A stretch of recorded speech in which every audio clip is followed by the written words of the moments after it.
नमस्कार, मैं रवीश कुमार। ज़रूरत रोटी की है मगर खाने को केक दिया जा रहा है। आप दर्शकों से आज उन पत्रकारों का दर्द साझा करना चाहता हूं जो अपना दर्द कहने के लायक नहीं है। हिंदी के तमाम और अंग्रेजी के भी शायद बड़े अखबारों में ज़्यादातर पत्रकार 20-20 साल के अनुभव के बाद भी 20,000 या उससे भी कम की सैलरी पर काम कर रहे हैं। सुप्रीम कोर्ट का आदेश है कि मजीठिया वेतन बोर्ड लागू किया जाए, मगर किसी अखबार ने मजीठिया लागू नहीं किया। लागू होता तो 20,000 रुपया पाने वाले वरिष्ठ पत्रकार को 60 से 80,000 रुपए की सैलरी मिल सकती थी। अदालत की खुलेआम अवमानना हो रही है, मगर सब चुप हैं। दिल्ली के मुख्यमंत्री अरविंद केजरीवाल ने मजीठिया बोर्ड की सिफारिशें लागू करवाने का वादा किया था, मगर 500 करोड़ के विज्ञापन बजट की ताकत के बाद भी फेल हो गए।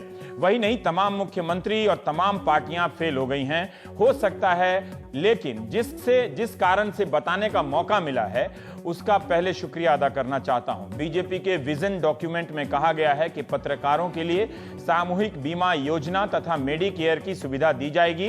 राज्य सरकार मान्यता प्राप्त पत्रकारों को लैपटॉप देगी।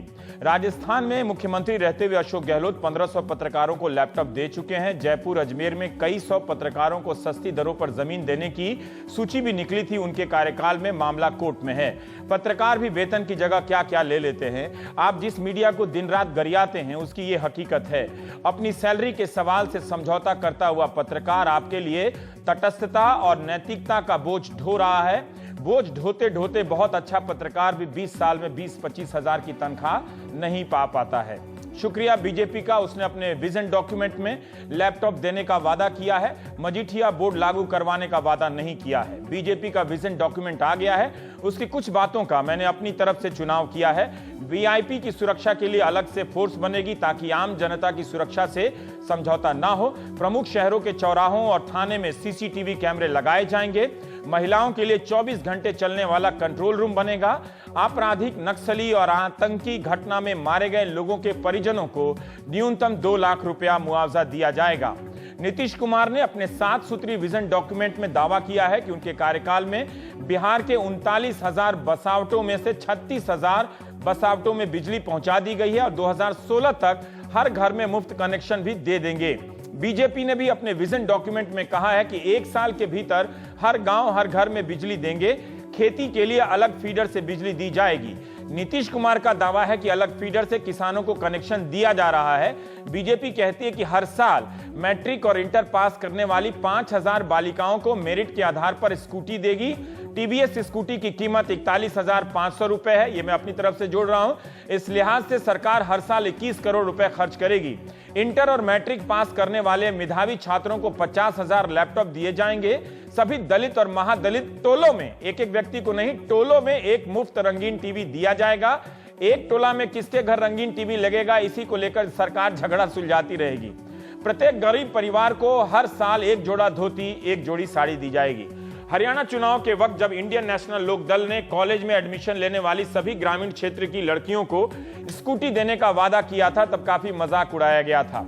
कभी सरकारें सब्सिडी की राजनीति का विरोध करती हैं, कभी साड़ी, धोती, स्कूटी, मंगलसूत्र और टीवी बांटने लगती हैं। बीजेपी ने विजन डॉक्यूमेंट में कहा है कि पहली बार बिहार में किसान आत्महत्या के लिए मजबूर हुए हैं। गैर सरकारी दावों के अनुसार गुजरात, आंध्र प्रदेश, कर्नाटक और महाराष्ट्र में लाखों की संख्या में किसानों ने आत्महत्या की है। हमारे राष्ट्रीय अपराध शाखा ब्यूरो की वेबसाइट पर जब जाकर चेक किया तो 2014 में बिहार में एक भी किसान आत्महत्या नहीं करता है, उसका जिक्र नहीं है। राजस्थान, दिल्ली, उत्तराखंड से भी किसान आत्महत्या का जिक्र नहीं है। लेकिन इंडियन एक्सप्रेस की एक रिपोर्ट में छपा मिला कि मई 2015 में बिहार में 3 किसानों ने कर्ज न चुका पाने के कारण आत्महत्या की है। कांग्रेस, बीजेपी की सरकारें आत्महत्या नहीं रोक सकी हैं। खेती के बारे में बीजेपी ने अपने विजन डॉक्यूमेंट में कहा है कि खेती के लिए अलग से बजट पेश होगा। समय पर ऋण वापस करने वाले किसानों को 0% ब्याज दर पर खेती के लिए आगे कर्ज दिया जाएगा। हर किसान को सॉइल हेल्थ कार्ड दिया जाएगा। नीतीश कुमार ने अपने विजन डॉक्यूमेंट में दावा किया है कि बिहार में 10.5 लाख सॉइल हेल्थ कार्ड दिए जा चुके हैं। हर जिले में सॉइल हेल्थ लेबोरेटरी की स्थापना की जा चुकी है। बिहार के लिए फसलों के नुकसान पर अलग से ये बीजेपी का दावा है कि बीमा नीति बनाएगी। सरकारी स्तर पर धान एवं गेहूं की खरीद को पारदर्शी बनाएगी। दलहन और तिलहन की खेती को प्रोत्साहित किया जाएगा। आप जानते हैं कि दाल की कीमत कितनी पहुंच गई है। बीजेपी ने 2014 में अपने विजन डॉक्यूमेंट में कहा था कि किसानों को लागत से 50% अधिक दाम दिया जाएगा फसल अनाज का। बीजेपी ने बिहार के लिए विजन डॉक्यूमेंट में इसका जिक्र नहीं किया है। मध्य प्रदेश में भले शिवराज सिंह चौहान अंडे का विरोध करते हों और शाकाहार को बेहतर बताते हों, लेकिन मुझे खुशी हुई कि बिहार में बीजेपी ने मेरे प्रिय और दैनिक भोजन मछली का ख्याल रखा है। मछली की किस्मत अंडे से अच्छी निकली। सरकारी तालाबों को सिर्फ मछुआरों को ठेके पर दिया जाएगा। यह बीजेपी के विजन डॉक्यूमेंट का हिस्सा है। मछुआरों की ट्रेनिंग की व्यवस्था की जाएगी। मछली पालन एवं मछली की खेती के लिए विशेष अनुदान की व्यवस्था की जाएगी। बिहार में 60 लाख मत्स्य पालक हैं। मछली उत्पादन में बिहार का स्थान भारत में चौथा है। केंद्र में 16 महीने के बाद भी लोकपाल का पता नहीं है, लेकिन बिहार के विजन डॉक्यूमेंट में बीजेपी ने लोकपाल जैसी किसी संस्था की बात तो की है, मगर नाम नहीं लिया है, लोकपाल का इस्तेमाल नहीं किया है। विजन डॉक्यूमेंट में कहा गया है कि भ्रष्टाचार विरोधी एजेंसी की स्थापना करेंगे। इसकी एक यूनिट का गठन हर जिले में होगा। नए सतर्कता कोर्ट की स्थापना करेंगे ताकि भ्रष्टाचार के मामलों का निपटारा हो सके। जल्दी रंगे हाथ रिश्वत पकड़े जाने पर समय सीमा के तहत दंडित किया जाएगा। बिहार विशेष न्यायालय एक्ट, जिसके तहत भ्रष्टाचारियों की संपत्ति जब्त की जाती है, उसे और प्रभावी बनाया जाएगा। भ्रष्टाचार के नियंत्रण के लिए टोल फ्री नंबर की शुरुआत करेंगे, जैसे दिल्ली में हुई है। क्या भ्रष्टाचार विरोधी एजेंसी लोकपाल है या कोई अन्य संस्था है? वैसे बिहार में लोकायुक्त हैं। बीजेपी और नीतीश दोनों ने अपने विजन डॉक्यूमेंट में नए उद्यमियों के लिए अलग अलग नाम से 500 करोड़ रुपए के वेंचर फंड की बात कही है। दोनों के एजुकेशन लोन में कुछ 3% का चक्कर है। ब्याज का गणित समझने वाले बेहतर समझ सकते हैं मुझसे। बीजेपी ने कहा है कि उच्च शिक्षा के लिए 3% ब्याज दर पर लोन दिया जाएगा। नीतीश कुमार ने कहा है कि 12वीं पास के बाद छात्रों को क्रेडिट कार्ड देंगे, जिससे वे 4 लाख रुपए तक की निकासी कर लेंगे।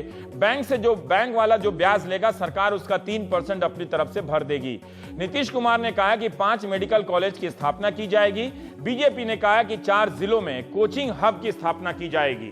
वैसे नीतीश कुमार 10 साल में 3 मेडिकल कॉलेज ही बना सके, और वो किस हालत में है बिहार के लोग जानते होंगे। पर कोई पार्टी कोचिंग हब बनाने की बात कर रही है। क्या कोचिंग बनाना, हब बनाना अब सरकार का काम है? सरकारी कोचिंग या कोचिंग वालों को सरकारी सुविधा। मेक इन इंडिया ब्रांड का एक छोटा ब्रांड भी बिहार में तैयार हो रहा है। बीजेपी ने उसे मेक इन बिहार का नाम दिया है और स्वच्छ भारत की तरह स्वच्छ बिहार का नाम दिया है। इन सब बातों पर गौर करेंगे, लेकिन एक गुजारिश है कि सभी वक्ता विजन डॉक्यूमेंट को ही लेकर बात करें। जात पात पर बातें बहुत हो चुकी हैं। प्राइम टाइम में मैं स्वागत करता हूं सुधांशु त्रिवेदी जी का, जो बीजेपी के प्रवक्ता हैं। अजय आलोक हैं, जो आरजेडी के प्रवक्ता हैं, माफ कीजिएगा जेडीयू के प्रवक्ता हैं। अभी सुधांशु जी दिख नहीं रहे हैं। और हमारे साथ देवेंद्र शर्मा जी हैं, अर्थशास्त्री हैं, खेती के मसले को ठीक से समझते हैं।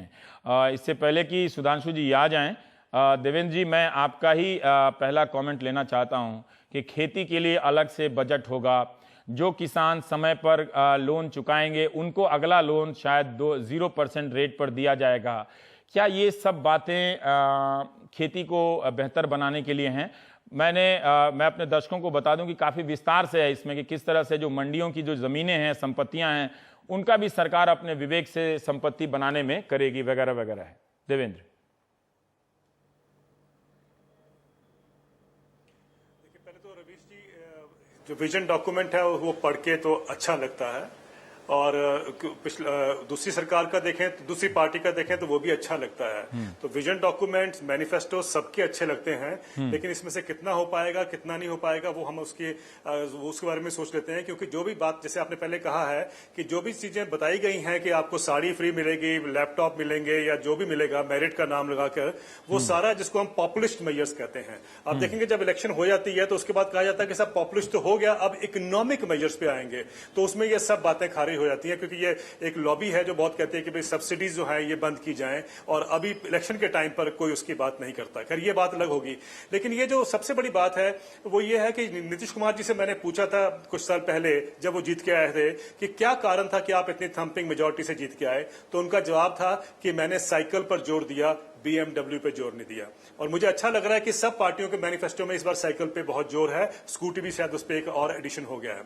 लेकिन जो एग्रीकल्चर की बात हो रही है, बड़ा इंटरेस्टिंग है कि जो भी सरकार ने अभी कहा है, जो भी बीजेपी ने कहा है उसमें अंदर अपने मैनिफेस्टो में, वही चीजें वो जो इलेक्शन, जो दूसरे नेशनल इलेक्शन हुए थे उससे पहले भी उन्होंने ये बातें सब कही गई थी। लेकिन वो कहीं ना कहीं जब इलेक्शन के बाद वहां पर देश में, जैसे आपने कहा है कि 50% प्रॉफिट की बात अगर उन्होंने लागू कर दी होती सारे देश में, तो मुझे लगता नहीं कि बिहार में ये मैनिफेस्टो की भी जरूरत पड़ती, जो एग्रीकल्चर में प्रावधान है उसकी भी जरूरत पड़ती, क्योंकि वो एक बहुत बड़ा इंपॉर्टेंट स्टेप था। ये इसलिए इंपॉर्टेंट है रवीश जी कि पंजाब के किसानों को, आपको हैरानगी होगी, जो APMC एक्ट है, मंडियां जहां रेगुलेटेड हैं, पंजाब के किसान को गेहूं के 1450 रुपए प्रति क्विंटल का दाम मिला था पिछली बार। और बिहार में 2007 से वहां पर APMC एक्ट नहीं है, वहां के किसान भी खूब मेहनत करते हैं, उनको 800-900 रुपए पे अपना माल जो है, अपना प्रोड्यूस जो है बेचना पड़ता है। तो अगर ये मंडियां वहां स्थापित की गई होती है, अगर वहां के किसानों को 800 के बजाय 1500 रुपए जैसे कि पंजाब में अब होगा, अगर इतना मिलता, तो मेरा मानना कि बिहार का विकास तो पहले ही हो चुका होता। सबसे बड़ी इंपॉर्टेंट चीज है कि MSP को लेके आना, जो कि इस विजन डॉक्यूमेंट में उन्होंने कहा है कि हम इसको ट्रांसपेरेंट तरीके से लेके आएंगे। मुझे समझ नहीं आया कि उसका क्या मतलब है, जबकि वहां पर MSP का कोई सिस्टम है ही नहीं ऑपरेट करता बिहार में। तो कहने का मतलब यह है कि जो चीजें करने वाली हैं उसको अगर हम देखें तो सरकार का पूरी कोशिश ये है कि पंजाब से भी MSP हटा दिया जाए, बाकी स्टेट से भी MSP हटा दिया जाए। लेकिन मुझे समझ नहीं आ रहा कि बिहार में हम क्यों अब कह रहे हैं कि MSP हम लेके आएंगे, क्योंकि अभी शायद ये इलेक्शन का जो मौसम है। तो ये जो चीज है, मुझे लगता है कि यहां पर फोकस करने की बहुत जरूरत थी, कोई भी पार्टी हो, और वहां पर फोकस करने की जरूरत थी। लेकिन बाकी जो उन्होंने कहा है कि हम हर खेत को पानी देंगे, ये ठीक है, कहना आसान है, क्योंकि अभी अगर हम उसका डॉक्यूमेंट पढ़ते हैं, इकोनॉमिक सर्वे बिहार का 2015 का, तो उसमें कहा गया कि 90% पॉपुलेशन गांव में रहती है बिहार की। तो बिहार का विकास तभी हो पाएगा जब गांव जो है स्मार्ट विलेजेस बने या गांव का विकास हो। तो बिहार के विकास का रास्ता गांव से होके जाता है। इसलिए दोनों पार्टियों को अपने उसमें ये कहना ही नहीं पड़ेगा, बल्कि करना भी पड़ेगा कि अगर गांव की हालत सुधरती है तो बिहार की हालत भी सुधरती है, क्योंकि ग्रोथ रेट कम नहीं है बिहार का। ये हम ना भूलें कि 2014 तक जो ग्रोथ रेट है 2010 और 14 का, वो 10.4 है, तो ग्रोथ रेट ज्यादा है। तो इसका कोई वो नहीं है। लेकिन अब जो जहां करने की जरूरत है, वो मुझे लगता है कि ये 2-3 बातें अगर हम कर लें, एग्रीकल्चर पे फोकस रखें, तो रास्ता विकास का बिहार का। ग्रोथ रेट पे एक बात बता दें कि ग्रोथ रेट का ज्यादा होना ये कहीं से ये इंडिकेटर नहीं है कि समाज के हर तबके का विकास हुआ है। दुनिया भर में अब ये बात लागू होती है कि इसका मतलब ये नहीं कि नौकरियां ज्यादा हो गई, इसका मतलब ये नहीं कि आपके पास पैसे आ गए। सुधांशु जी अब हमारे पास आ गए हैं, आपका स्वागत है। आपके आने से पहले कुछ बिंदुओं का जो इसमें है उस शुरू में मैंने बताया था, और अजय आलोक हैं और देवेंद्र शर्मा हैं जो खेती के एक्सपर्ट हैं, तो उनसे ही मैंने पहला कमेंट ले लिया है। एक जो आपकी घोषणा पर विजन डॉक्यूमेंट में है कि हम MSP का कोई जिक्र नहीं है, कि बिहार में न्यूनतम समर्थन मूल्य नहीं है, क्या आप उसे वापस लाएंगे? लगता नहीं है, क्योंकि आप ये भी कहते हैं कि जो वहाँ मंडियाँ समाप्त की गई हैं, कृषि बाजार समिति, उनकी ज़मीन और संपदा को हम डेवलप करके खेती या किसानों के हित में उपयोग करेंगे। देखिए, जब भी हम विजन डॉक्यूमेंट की बात करते हैं तो वो एक प्रकार का दृष्टि पत्र होता है। अब बिहार के संदर्भ में यदि हम देखें तो अभी जैसे देवेंद्र शर्मा जी कह रहे थे कि शायद देश के बड़े राज्यों में इकलौता राज्य होगा जहां 90% लोग अभी भी ग्रामीण क्षेत्र में रहते हैं। तो वहां की व्यवस्था में 2 बिंदु सबसे महत्वपूर्ण है, एक है कृषि और ग्रामीण क्षेत्र, और दूसरा वहां का मानव संसाधन। तो हमारे इस विजन डॉक्यूमेंट में इन दोनों के ऊपर ही फोकस नजर आता है कि किस प्रकार से हम उसके अंदर बदलाव कर सकते हैं। जैसे हमारे विजन डॉक्यूमेंट में अगर आप एग्रीकल्चर की दृष्टि से देखें तो सबसे पहला पॉइंट यह है कि हम सेपरेट एग्रीकल्चर बजट देंगे। जब एक बार आप कृषि को एक अलग व्यवस्था उस पूरे वित्तीय प्रावधान में देने की व्यवस्था कर देते हैं। बिहार में ही क्यों कर रहे हैं आप? क्या आपने मध्य प्रदेश में किया है, क्या राजस्थान में किया है, या सेंटर पे किया है? आपने अच्छा प्रश्न किया। कई हमने बातें ऐसी कही हैं जो हमने मध्य प्रदेश और अन्य राज्यों में करके दिखाया। जैसे अलग बजट है खेती का वहां? नहीं, खेती का अलग बजट नहीं हुआ, मगर जैसे हमने ये कहा कि हम बिजली के क्षेत्र में किसानों के लिए, खेती के लिए अलग फीडर सेपरेशन करेंगे। तो जो बिजली गांव में खेत के लिए जाएगी वो अलग बिजली होगी, और जो बाकी शहरों में डोमेस्टिक यूज के लिए जाती है अलग है। ये फीडर सेपरेशन हमने मध्य प्रदेश में करके दिखाया है। और उसकी वजह से मध्य प्रदेश की क्या स्थिति थी, याद करिए 10 साल पहले की जब सरकार थी, जब श्रीमान बंटाधार शब्द का प्रयोग किया जाता था, तो उस समय के मुकाबले आज लगभग सारे गांव बिजली के ठीक जद है। में आ गए, तो ये हमने करके आप दिखाया। इसमें कह रहे हैं कि 1 साल में बिहार में हर गांव खेत में बिजली पहुंचा देंगे, तो क्या इसका मतलब ये भी है कि बहुत जगह बिजली पहुंच गई है जो आप थोड़े से जगह में पहुंचा? देखिए, हम ऐसा भी नहीं कहना है। देखिए, इसमें लिखा हुआ है 1 जी जी, साल। हाँ, जो हम कह रहे हैं उसके पीछे एक एक साल के आधार है अंदर। कि अगर आप सेंट्रल पावर मिनिस्ट्री का रिकॉर्ड देखें, पिछले दिनों ऊर्जा मंत्री ने कई बार ये कहा कि हमारे पास इस समय सरप्लस बिजली है। राज्यों के अंदर कई बार वह राज्य खरीद नहीं पा रहे हैं, चाहे वित्तीय कारण से या प्रशासनिक कारण से। तो वो कैसे ठीक करेंगे आप? तो चूंकि हमारे पास पर्याप्त मात्रा में केंद्र में सरप्लस बिजली उपलब्ध है, तो बिहार जैसे राज्यों को, जिनको क्या कर हमें ग्रोथ में थोड़ा आगे लाना है, तो हमारे पास इस प्रकार की व्यवस्था रहेगी कि हम बहुत तो प्रचुर आपने मात्रा किस में राज्य को कम सरप्लस समय- बिजली दे दी है जहां 24 घंटे बिजली आ गई? नहीं, यूपी हम को कह दे रहे दिया है, केंद्र कहां के दे पास, केंद्र के पास सरप्लस बिजली दिया है? राज्य तो उसे ले मेहरबानी सकते बिहार हैं। के लिए क्यों इंतजार किया जाए? क्या आपने यूपी को दे दिया है सरप्लस बिजली है तो? देखिए क्या है ना? होता है, देखिए, आप 2 सवाल का जवाब नहीं दिए। जब मैंने पूछा कि बिहार के लिए ही क्यों खेती का अलग बजट बाकी राज्यों में नहीं है, देश के स्तर पे नहीं है, वो मुझे नहीं मालूम है। और ये आपने कहा इस कि प्रश्न जब का मैंने उत्तर पूछा कि मैंने क्या आपको- आप न्यूनतम समर्थन मूल्य जो लोकसभा में आपने कहा था कि 50% प्रॉफिट देंगे, उसका इसमें जिक्र नहीं है, तो क्या आपने वो वादा छोड़ दिया कि अब नहीं देंगे? और मंडियों के बारे में तीनों का जवाब आपने दिया। आपने और देखिए, चीजें मैंने बताई, जवाब लेकिन इसका दिया जवाब है नहीं दिया। जो मैंने सबसे पहले हाँ। बोला कि आपने जो प्रश्न किया कि भाई सिर्फ बिहार में ही क्यों अलग से हाँ। कृषि बजट, अन्य कृषि में क्यों बजट, नहीं। हाँ। मेरे पहले ही वाक्य में था कि देश के बड़े राज्यों में शायद बिहार इकलौता राज्य है जहां आज भी 90% लोग ग्रामों में रहते हैं। किसी और राज्य में यह स्थिति नहीं। तो जब इतने बड़े राज्य में यह स्थिति है, तो निश्चित रूप से अजय उसे आलोक इस प्रकार का जी। एक अलग महत्व दिया जाना चाहिए, जो हमने इसमें दिया है। जी, अभी आपने सुना देवेंद्र जी के भी सवाल का जवाब दीजिएगा कि आपके यहाँ एमएसपी नहीं है, जिसकी वजह से पंजाब में गेहूं जो सरकारी रेट पे किसान 1450 रुपया प्रति क्विंटल खरीदता है, आपके राज्य में 800 रुपया प्रति क्विंटल खरीदता है। तो एक तरह से उसे भी 600 रुपये का घाटा हो रहा है आपके राज्य में। जिस तरह से बीजेपी ने जवाब नहीं दिया कि 50% प्रॉफिट का वादा का क्या हुआ। नहीं रविश, मैं इस बात से सहमत नहीं हूं देवेश जी के। मैं तो ये बता देता हूं कि हम लोगों ने तो एमएसपी तो फिक्स ही किया है, उसके अलावा केंद्र के ऑब्जेक्शन के बावजूद राज्य सरकार ने अपनी तरफ से प्रत्येक क्विंटल 200 रुपया बोनस देने की घोषणा भी की थी, जिसमें केंद्र सरकार ने चिट्ठी लिख के हमें वार्निंग दी कि अगर आप ये प्रोत्साहन राशि दोगे, बोनस दोगे, तो आपकी ये राशि हम बंद कर देंगे, जिसको नीतीश कुमार जी ने सार्वजनिक भी किया था। ये पिछले ही वर्ष की बात है। कितना एमएसपी आप बता सकते हैं क्या? 800 से 200 मिला दे तो 1,000 हुआ ना? 1,000 हुआ, तब भी 450 800 से 200 नहीं, 800 से 200 नहीं। धान में प्रति क्विंटल हमने 1380 रुपए की जगह 1400 किया था, उसको 200 रुपए हमने पर प्रति क्विंटल उसमें बोनस भी दी थी राज्य सरकार की तरफ से। ठीक है। केंद्र सरकार का बकायदा चिट्ठी भेजी गई राज्य सरकार को हाँ। कि अगर आप अब बोनस या प्रोत्साहन देंगे तो आपकी ये राशि हम बंद कर देंगे। और ये सिर्फ बिहार को नहीं, तमाम राज्यों को भेजी थी केंद्र सरकार ने। अब मैं आपको आप बताऊं, कभी जैसे सुधांशु जी बोल रहे थे कि विजन डॉक्यूमेंट है।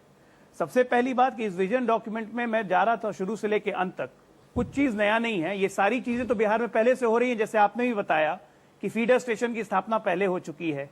ये कहते हैं कि फीडर स्टेशन की जगह पे हम 12 घंटे बिजली देंगे गांव में। हम कह रहे हैं आप कि हम तो बता 16 से सकते 18 हैं घंटे कि आप बिजली दे बताने रहे की हैं। स्थिति में हैं कि कितने फीडर स्टेशन अलग जो खेती के लिए अलग से लाइन? मैं आपको बताता हूं, अभी तक अगर आप ग्रामीण गांव का बिजलीकरण देखेंगे तो कुल मिलाकर 39,000 राजस्व गांव में की जगह 36,000 राजस्व गांव में विद्युतीकरण हो चुका, जिसमें 29,000 पूर्ण रूप से विद्युतीकरण और 7,000 आंशिक रूप से विद्युतीकरण हो चुका है। इसी के बदौलत नीतीश कुमार कहते हैं कि 2016 के अंत तक गांव क्या एक एक टोलो, एक एक कस्बों तक हम बिजली पहुंचा देंगे। और आज बिजली की सिचुएशन यह है कि जब भारतीय जनता पार्टी 2013 में हमसे अलग हुई थी तो हमारा खपत होता था 2200 मेगावाट का, और आज 2015 में हमारी खपत 3200 मेगावाट पहुंच चुकी है। जो 2016 में अगर हम अपने लक्ष्य पे चले तो हम बिजली के मामले में सेल्फ सफिशिएंट राज्य हो जाएंगे, अगर ये हमें कोल ब्लॉक अलॉट करें तो। यहाँ तो हालात ये हैं कि झारखंड में हम बीजेपी जब कह रही है कि खेती के लिए, उसके बावजूद बीजेपी हमें हाँ, कोयला अलॉट करती है। ऑक्शन जीतने के बावजूद पैसे जमा है और तब भी कोयला हमें अलॉट नहीं किया जा रहा है। और ये जो विजन डॉक्यूमेंट है, आप जरा बीजेपी के वेबसाइट पे चले जाइएगा, bjp.org पे चले जाइए। 2013 का मध्य प्रदेश का इनका घोषणा पत्र निकालिए, जिसका नाम इन्होंने दिया था दृष्टि पत्र। तो वो दृष्टि पत्र निकाल लीजिए शिवराज जी का, और उसके झारखंड के घोषणा पत्र को निकाल लीजिए। कॉपी पेस्ट निकाल के दे दिया है। लेकिन इस घोषणा पत्र में 25 चीज ऐसी हैं जो पहले ही से बिहार में कार्यान्वित हैं। एक ही चीज नहीं है जो इन्होंने की है कि जो जिस घर में शौचालय नहीं होगा उसे किसी भी तरह का सरकारी लोन ये लोग नहीं देंगे, नंबर एक। नंबर दो, कॉर्पोरेट को 74,000 करोड़ का ऋण माफी दे सकते हैं, लेकिन जिस किसान ने अगर समय पर ऋण अदायगी नहीं की उसको आगे से 0% ब्याज पे लोन नहीं मिलेगा।